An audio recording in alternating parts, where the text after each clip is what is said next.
Oke, Assalamualaikum warahmatullahi wabarakatuh. Ketemu lagi dengan saya, Weti Dwi Yuningsi.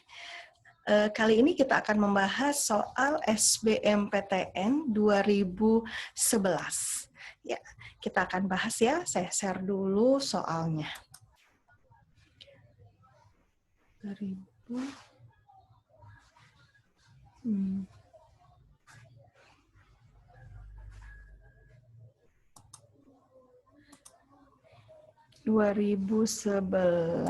Oke, nah sudah kelihatan ya soalnya. Kita akan bahas nomor 46. Perhatikan gambar berikut yang menggambarkan dinamika populasi rusa di padang rumput. Oke. Kita lihat ini. Nah, kita langsung ke pilihan ganda ya. Kalau ada gambar gini, kalian harus perhatikan betul gambarnya ya. Kalian harus perhatikan betul gambarnya supaya bisa menjawab ya. Kemudian lihat pilihan gandanya. Misalnya T1 rusa T1 ya. Ini ya, pada T1 rusa mulai diintroduksi ke padang rumput. Ini berikut yang menggambarkan dinamik. Untuk menggambarkan keadaan di atas, pernyataan berikut ini yang tidak benar. Nah, ini hati-hati. Ada kata-kata tidak benar. Jadi yang salah ya, yang tidak sesuai dengan gambar. T1 ya, T1 tuh di sini. T1 rusa mulai diintroduksi ke padang rumput. Ya, dia awal mulai ya, berarti benar. Oke. Kemudian kita lihat yang B. T2 dapat menggambarkan kecepatan pertumbuhan di awal kolonisasi. T2, ini kan ke atas ya, melihat di sini ya. Ya, di sini ada T2 berarti pertumbuhan betul. Oke.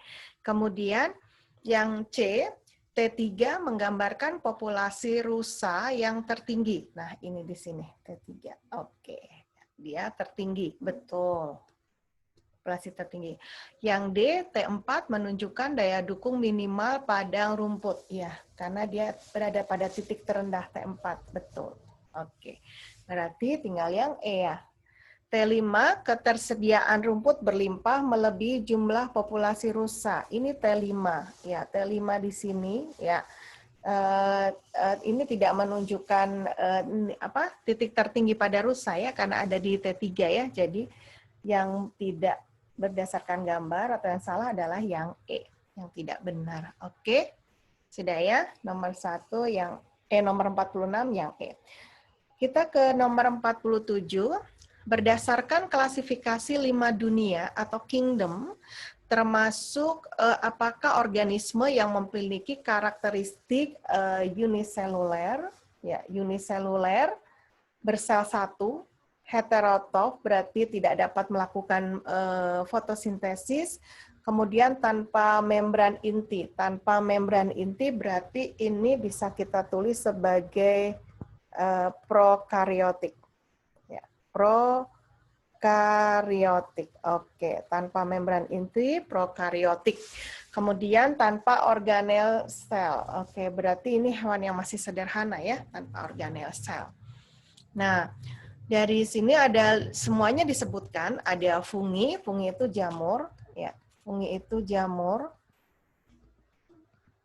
Ya, kemudian ada monera.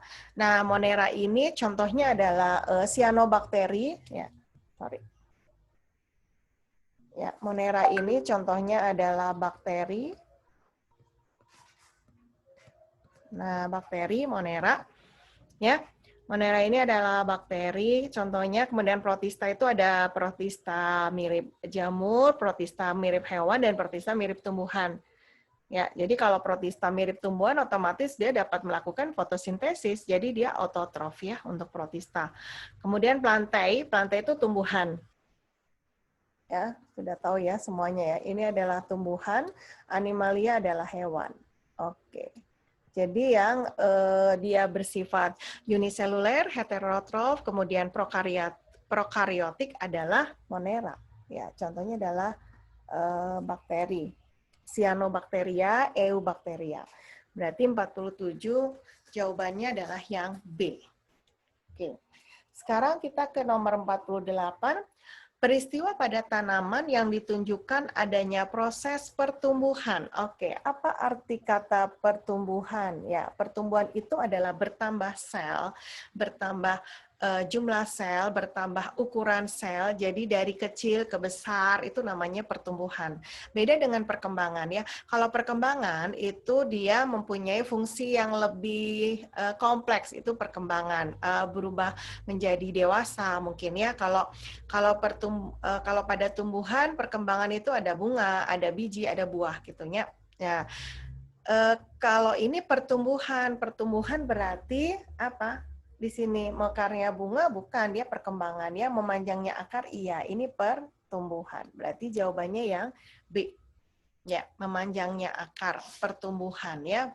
Oke, membukanya stomata bukan, menggulungnya daun bukan, menutup daun putri malu bukan. Oke. Kita ke nomor 49 ya, 49. Sel darah putih yang memiliki fungsi fagosit. Jadi sel darah putih leukosit yang memiliki fungsi fagosit.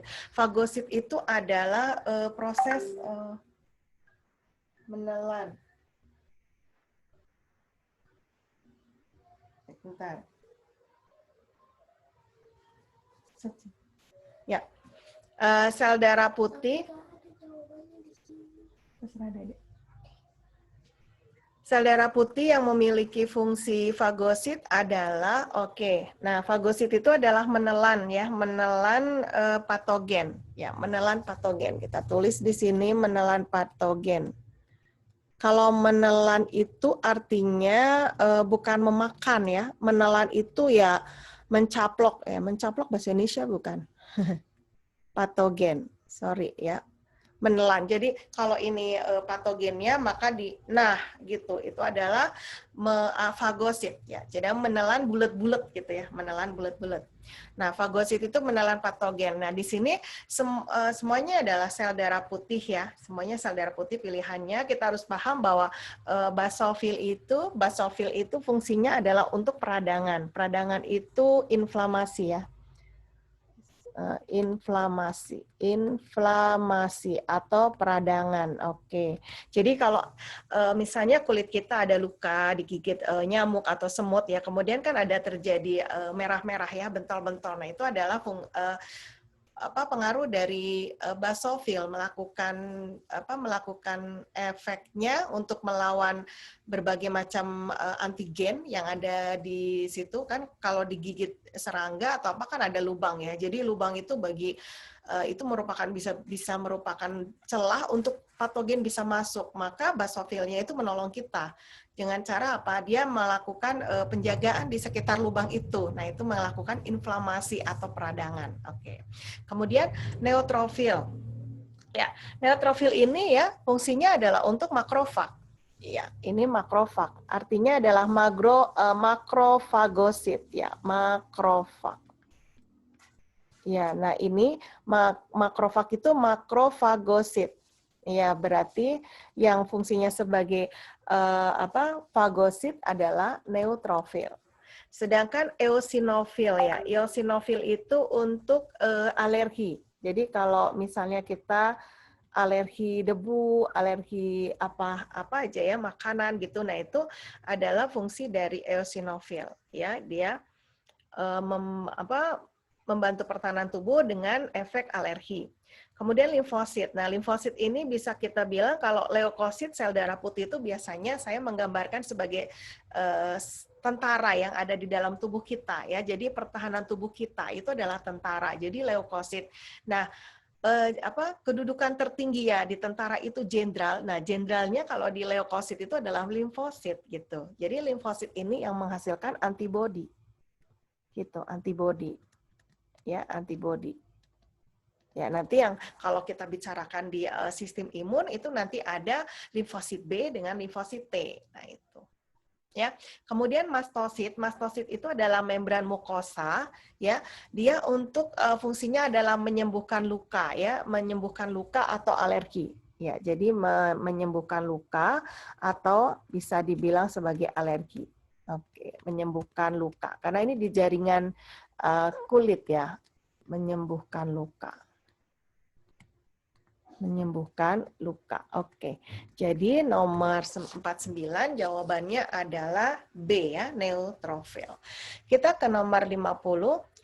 Organ apa yang dijadikan dasar pengelompokan anggota-anggota spermatopita? Nah, spermatopita berarti berasal dari kata sperm, bukan sperma ya, tapi sperm. Sperm itu artinya biji. Ya, sperm itu artinya biji, pita itu adalah tumbuhan. Gitu, cara ngafalinnya ya. Jadi, spermatopita itu berdasarkan apa? Ya biji. Oke. Nah, kalau berdasarkan biji itu nanti ada dua. Sorry. Ada dua macam, ya kan? Yang berdasarkan biji itu ada dua macam, ya. Saya ganti merah. Oke.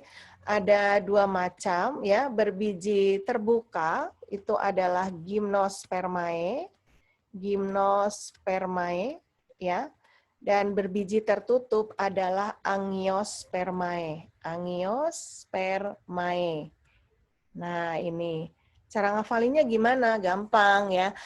Jadi gym ya, ini gym ya. Gym itu artinya telanjang. Telanjang atau terbuka. Ya, biar hafal ya. Telanjang atau terbuka.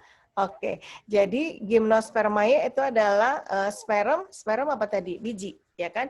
Jadi ini biji telanjang atau biji terbuka. Kebalikannya adalah angiospermae, berbiji tertutup. Ya, angios itu tertutup. Ya, ini tertutup, berbiji tertutup. Nah, yang berbiji tertutup ini nanti dibagi menjadi dua lagi ya kan? Dibagi menjadi dua lagi. Apa aja? Yang berkeping satu adalah monokotil, ya, monokotil. Sebentar, ya. Ini dihapus dulu karena kurang lebar, nggak jelas, ya.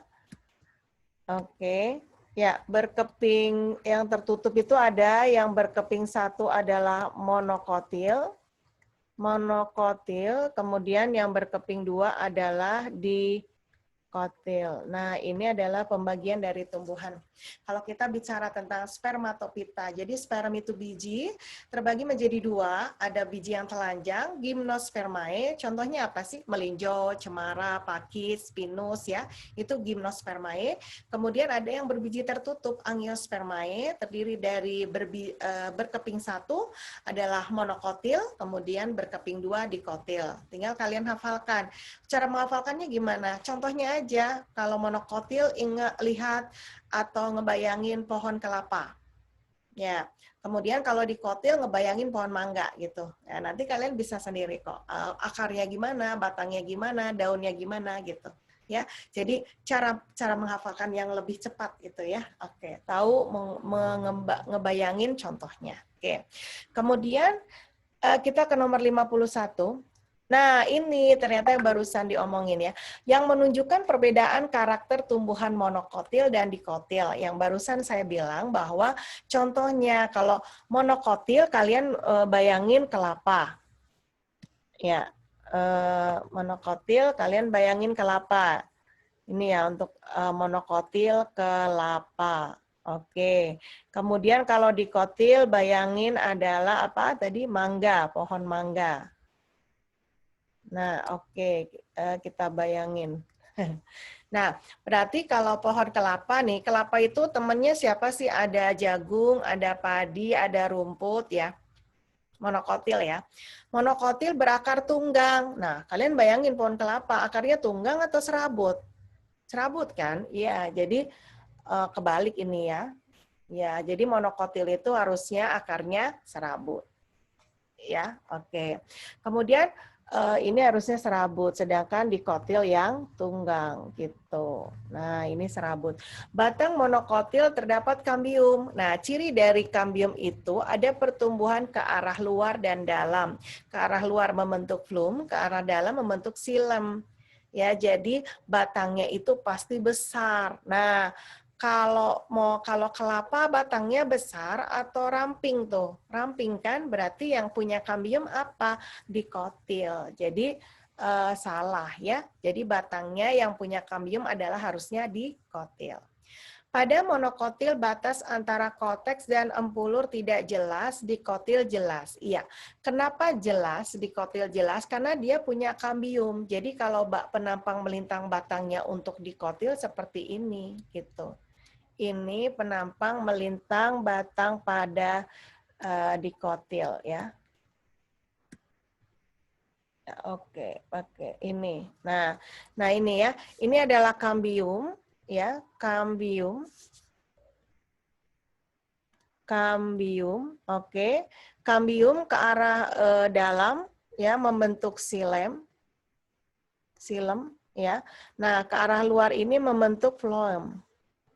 Nah, beda kalau pada monokotil, ini dikotil ya, ini dikotil.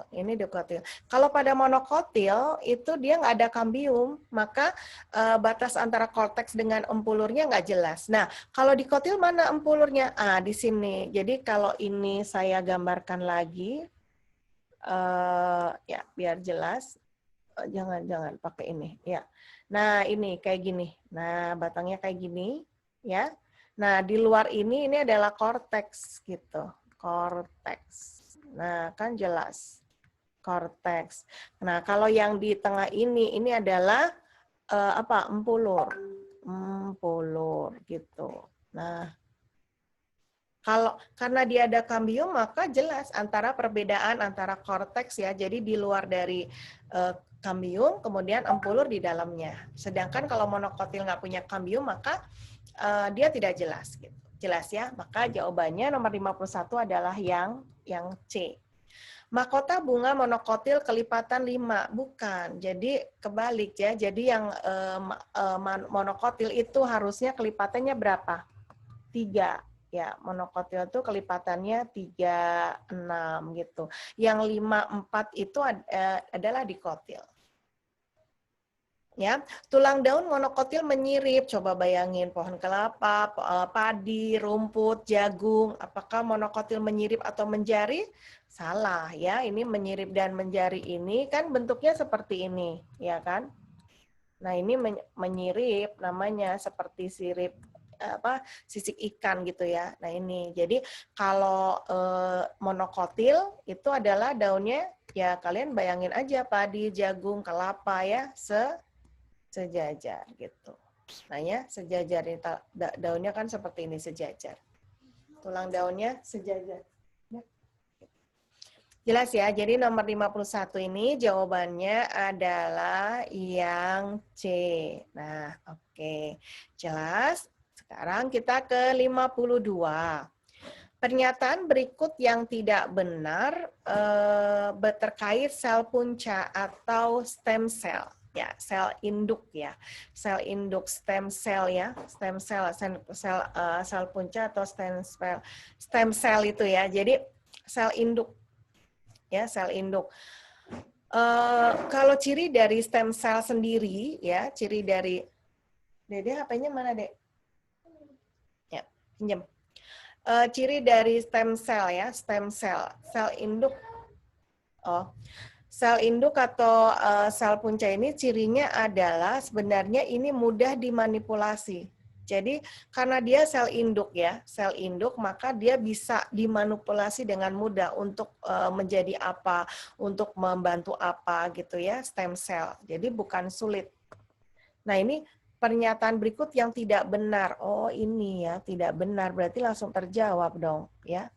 Oke.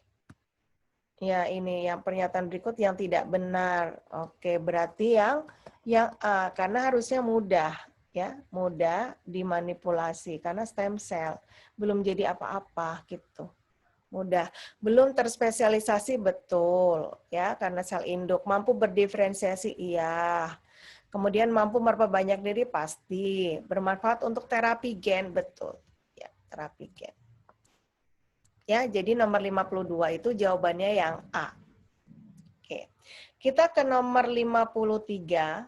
Ya, 53 kita ngomongin tentang golongan darah. Bila suami memiliki golongan darah IAIB, berarti dia golongan darahnya AB ya, karena dia IAIB, berarti kita tulis suaminya ya, P-nya. Ini adalah IAIB, oke. Kemudian kawin dengan seorang wanita istri yang IB bukan IC ya ini ya, IBIO. IBIO, oke. Berarti masing-masing gennya ya, gamet, bukan gamet, gen. Ya, bukan gen, gamet. Gametnya berarti ini yang untuk laki-laki IA dan IB, kemudian saya tulisnya biar lengkap. Gametnya adalah IA dan IB. Nah, yang wanita ini istri IB dan IO. Oke, berarti turunannya adalah, kita pakai warna beda. Oke, turunannya adalah ini ya, berarti IA IB. Oke, IA IB. Betul. Kemudian ke sini apa ini? IA, IO, ya. Oke. Kita pakai warna biru. Nah, terus sekarang yang kedua ya. Ini ke sini. IB, IB. Oke. IB, IB. Terus ini ke sini. IB, IO. Oke. Nah, berarti genotipnya ada 4 ya. IAIB itu fenotip dari golongan darah AB. Oke. Kemudian IAIO itu golongan darah A. IBIB itu adalah golongan darah B. IBIO golongan darah B. Oke. Jadi ada apa?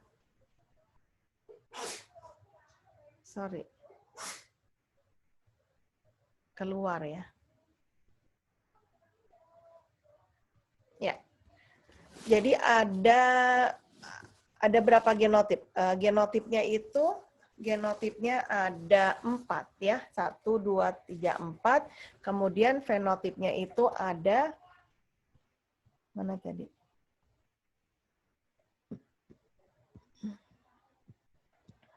Nah, fenotipnya ada 3.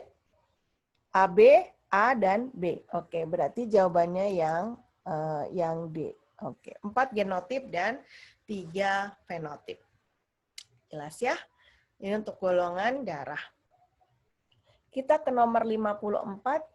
Jika pada daerah yang sama, daerahnya sama, jadi habitatnya sama, ya, individu dalam spesies yang sama tidak mampu lagi melakukan perkawinan, tidak mampu melakukan perkawinan, maka individu tersebut dinyatakan mengalami tidak mampu, berarti terjadi isolasi.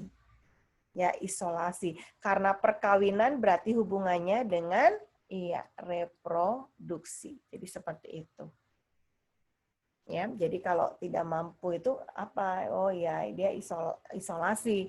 Isolasi dalam hal apa? Tidak mampu melakukan perkawinan, berarti reproduksi. Jadi jawabannya yang A. Jelas ya? Oke, kita ke nomor 55.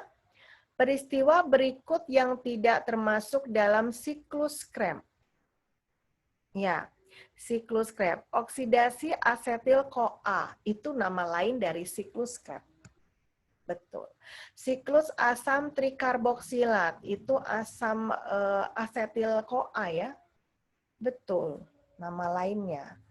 Cara sel menghasilkan energi atau ATP, betul. Ya, karena nanti akan ada ATP-nya kan di siklus Krebs menghasilkan berapa ATP? 2 ya, 2 ATP. Yang ATP bebas. Kemudian jalur penghasil asam pirufat. Siapa yang menghasilkan asam pirufat? Proses apa ini? Yang menghasilkan asam pirufat ini adalah proses apa? Glikolisis. Iya. Glikolisis. Ya, glikolisis adalah pemecahan lisis. Lisis itu artinya pecah. Ya, lisis itu artinya pecah. Yang dipecah apa? Glukosa. Ya, jadi glukosa, pemecahan glukosa yang C6, glukosa kan C-nya 6, itu dirombak menjadi C3. Nah, C3 itu apa? Asam pirufat gitu. Asam pirufat. Jadi yang menghasilkan asam pirufat adalah proses glikolisis, bukan siklus Krebs. Jadi peristiwa yang tidak termasuk dalam siklus Krebs adalah yang D. Oke. Yang E, jalur metabolisme oksidasi karbohidrat, betul ya, siklus Krebs. Oke. Jelas ya nomor 55? Oke, kita ke nomor 56. Pernyataan berikut yang benar mengenai bakterifag. Jadi bakterifag itu virus gitu, bukan bakteri. Jadi bakterifag itu adalah virus yang menyerang bakteri. Virus yang menyerang bakteri. Virus. Bentar ya, virus yang menyerang bakteri. Yang menyerang bakteri. Oke, yang menyerang bakteri. Jadi bakterifag itu bukan bakteri. Kalau bakteri salah, satu salah pasti tiga salah. Oke, berarti 2 virus yang menginfeksi bakteri betul. 2 nggak mungkin sendirian, pasti harus dengan 4. Berarti 2, 4 jawabannya adalah yang C gitu. Gampang ya? Oke, sip. Kita ke nomor 57. Pernyataan yang terkait dengan Down syndrome adalah ya Down syndrome. Down syndrome itu adalah kelainan trisomi 2n+1. Ya. Dia 2n+1 atau yang kita sebut dengan trisomi. Trisomi. Jadi yang mukanya sama semua ya, namanya berwajah mongoloid ya. Jadi kalau kalian bisa lihat di SDLB itu bagian D itu ya, tunagrahita, ya Down syndrome. Nah, 2n+1 trisomi ya, berwajah mongoloid ya. Kalau misalnya mongoloid bingung itu apa ya? Ya, yang kalau misalnya ini satu ini bingung, maka kita lihat 3. Jangan lihat nomor 2, lihat 3. 1 dan 3 kan berjodoh. Memiliki intelijensia di bawah rata-rata, betul. Jadi IQ-nya di bawah rata-rata, betul. Yang 3 betul, pasti yang nomor 1 ini jadi betul. Ya, kemudian yang kedua, kasus genetika kromosom trisomi 21, betul. Ya, maksud dari 21 ini adalah dia kelebihan satu kromosom pada kromosom nomor 21. Jadi kalau manusia normal ya, manusia normal seorang wanita itu kan tipe kromosomnya 4 A XX ya. Ini normal. Kemudian yang cowok ya, laki-laki itu 4 AA XY gitu kan. Nah, untuk Down syndrome ya, Down syndrome karena dia trisomi ya. Down syndrome karena dia trisomi, maka 2n + 1. Nah, jadi kalau ini kan 2n. Ini 2n, ini 2n. Ya, karena ada 2n + 1 trisomi, maka ada satu kromosom kelebihan yaitu pada nomor 21. Maka jadinya kalau Down syndrome wanita itu kariotipenya adalah 4 ya, tapi karena kelebihan 1 berarti 4, 5 A XX gitu. Kemudian kalau yang seorang laki-laki Down syndrome-nya berarti 4, 5 XY. Jelas ya? Ini adalah karyotipe dari Down syndrome. Nah, berarti kasus genetika kromosom trisomi betul ya. Yang kedua ini adalah betul. Yang keempat, kromosom seks gagal berpisah. Ya, apakah ini seksnya berbeda dengan yang normal? Tidak ya. Ini sama ya. Sama, ya kan? Sama dengan yang normal. Ya, jadi bukan kromosom seks ya, tetapi kromosom tubuh yang bertambah adalah A-nya. Yang bertambah adalah A-nya. Jadi kromosom tubuh. Maka yang 4 ini adalah salah. Jadi jawabannya 1, 2, 3, yaitu yang A. Oke, jelas ya? Jelas? Oke, kita ke nomor 58. Pernyataan berikut yang terkait dengan jaringan parenkim. Jaringan parenkim adalah jaringan dasar pada tumbuhan. Kita sebut sebagai jaringan dasar karena dia yang mengisi seluruh tubuh tumbuhan. Ya, maka kita sebut sebagai jaringan dasar. Oke, jaringan dasar ya, parenkim. Menimbun cadangan makanan, betul ya. Jadi ada parenkim, parenkim itu berfungsi sebagai penimbun cadangan makanan. Menimbun cadangan makanan, betul ya. Kemudian satu betul pasti tiga betul ya. Tempat asimilasi, asimilasi karbon itu nama lain dari fotosintesis. Ya, fotosintesis. Fotosintesis itu kan terjadinya pada kloroplas ya kan, kloroplas. Nah, kloroplas ini itu banyaknya ada di, kalau misalnya ini penampang melintang daun, ini adalah epidermis. Nah, di sini ini adalah jaringan tiang. Nah, ini jaringan tiang ya kan. Kemudian ini adalah jaringan bunga karang. Ya, ini bunga karang. Ini adalah epidermis, ini stomatanya. Nah, ini nanti ada apa? Berkas pengangkut di sini. Ya, jadi kalau dilihat ya yang namanya mesofil daun ya, ini namanya mesofil. Ya, mesofil daun. Mana nulisnya? Sini ya. Mesofil daun. Jadi yang kita sebut dengan daging daun, mesofil. Nah, kloroplas itu banyaknya di sini nih. Di paling banyak itu adalah di jaringan tiang. Ya, ini kloroplas di sini. Ini adalah jaringan jaringan tiang atau jaringan palisade. Jaringan tiang atau jaringan palisade. Kemudian di sini juga ada tapi sedikit jaringan bunga karang. Ini jaringan spon atau jaringan bunga karang, spon. Nah, jadi tempat asimilasi karbon atau fotosintesis di mesofil daun, betul. Oke. Kemudian penyusun utama korteks batang, jelas karena parenkim itu adalah pengisi dari tubuh tumbuhan ya. Oke, ini betul. Kemudian 4, mengangkut zat-zat secara ekstravasikuler. Ya, jadi kata-kata ekstra itu vasikuler itu di luar pembuluh. Di luar pembuluh angkut, yaitu di luar pembuluh silem dan floem. Silem dan floem gitu. Ya. Oke.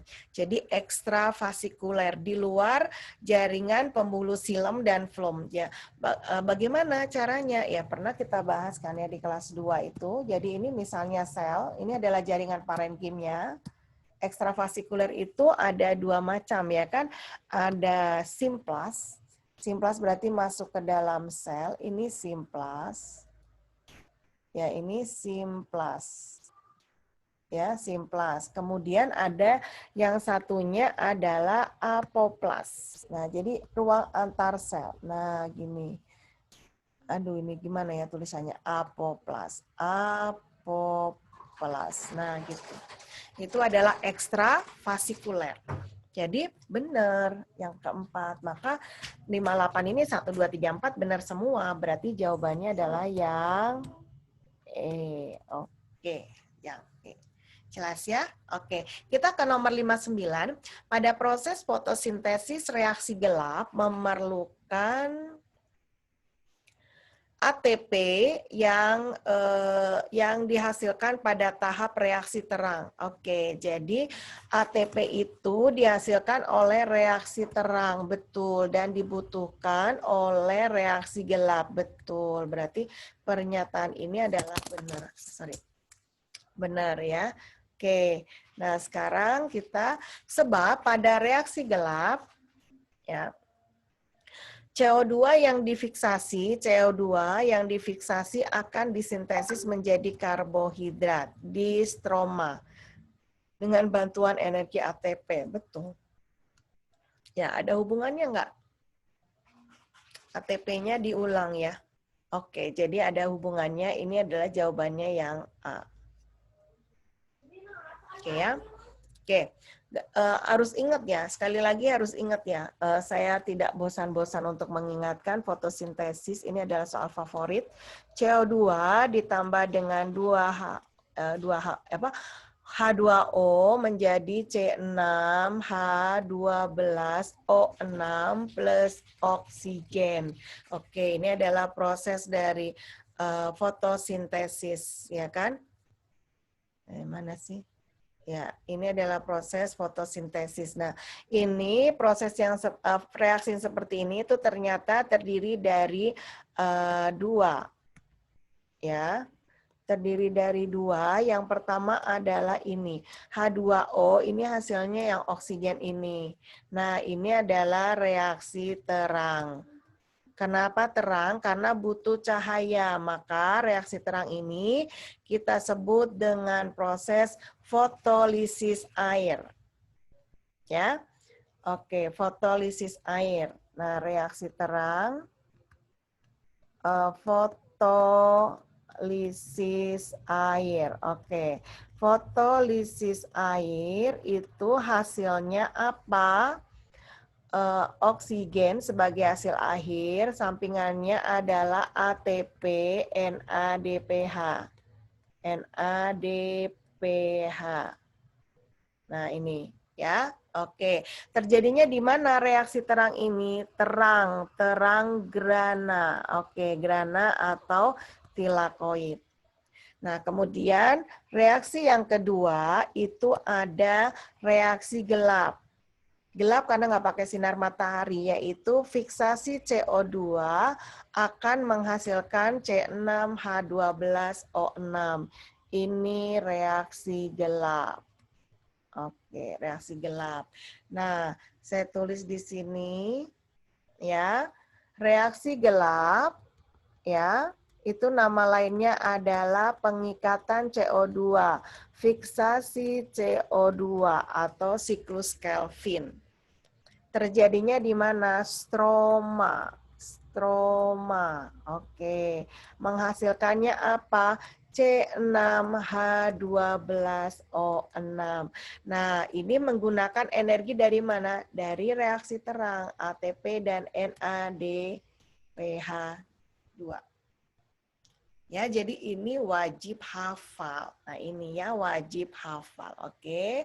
Jadi yang nomor 59 adalah A. Oke, kita ke nomor 60. Badan polar terbentuk melalui pembelahan meiosis ketika oogenesis. Perhatikan. Badan polar terbentuk melalui pembelahan meiosis. Apa sih? Nah ini, jadi pada saat oogenesis adalah pembentukan ovum, ya. Ya, pada saat ini pembentukan ovum itu pasti pembelahannya ini kan meiosis ya untuk menghasilkan badan polar ini. Nah, ini. Jadi ini benar. Oke. Sebab badan polar memiliki jumlah kromosom yang sama dengan bakal sel telur. Kromosomnya sama enggak? N bakal sel telur, bakal sel telur itu oogonium ya. Oogonium. Oogonium itu jumlah selnya diploid gitu. Sedangkan untuk badan polar ini adalah haploid. Nah. Ya, jadi ini salah. Ya, salah. Berarti betul sebabnya salah, berarti jawabannya adalah yang di sini saya tulis C. Nah, untuk nomor 60 ya ada tempatnya. Ya, di sini ya coba ya saya biar nggak bingung ya. Di sini ada oogenesis terjadinya di ovarium. Yang pertama adalah induknya itu namanya oogonium bakal sel telur. Ini oogonium ini 2N ya akan mengalami pembelahan mitosis dulu. Mitosis akan menghasilkan oosit sekunder yang 2N. Jelas ya. Ogonium mengalami pembelahan mitosis menghasilkan oosit primer 2N. Pada saat ini sudah terjadi pada saat janin itu berjenis kelamin X ya. Jadi berjenis kelamin perempuan ya, wanita, itu sudah terjadi mitosis ini. Kemudian oosit primer ini disimpan. Kemudian pada saat wanita itu pertama kali menstruasi, maka dia akan mengalami pembelahan meiosis. Ya, akan mengalami pembelahan meiosis 1. Meiosis 1. Aduh, kenapa ini? Astagfirullah. Ya, meiosis 1. Ya, meiosis 1. Ini akan menjadi oosit sekunder, meiosis 1 berarti dia haploid. Ya, dan badan polar atau nama lainnya adalah polosit. Polosit 1. Polosit 1 yang haploid. Yang haploid itu. Ya. Kemudian dia akan mengalami meiosis yang kedua, ya ini saya tulis meiosis yang kedua, ini untuk oosit ini akan menjadi ootit. Ootit, ini polosit 2, saya singkat ya PL ya. Ini polosit 1 menjadi polosit 2 dan polosit 2. Ya, yang masing-masing semuanya adalah N. Ya kan? Nah, ootit ini yang akan menjadi ovum. Ini menjadi ovum. Nah, polosit atau badan polar ini itu akan terdegradasi, ya, hancur. Jadi ovum yang haploid. Jadi dalam satu oosit primer akan menghasilkan satu ovum. Beda dengan sperma. Kalau sperma itu satu spermatosit primer akan menghasilkan 4 spermatozoa yang fungsional. Spermatid yang fungsional.